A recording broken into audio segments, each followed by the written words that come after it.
ko nung nakita ko nakapagpit sa kagabi ko ba lang. Paano ba? Malay na.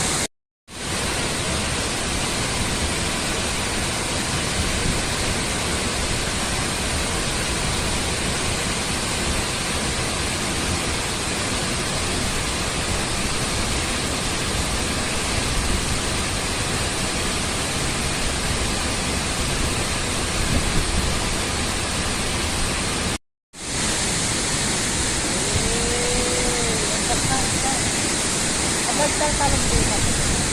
Para sa anak anak mo. Yan ang ko na.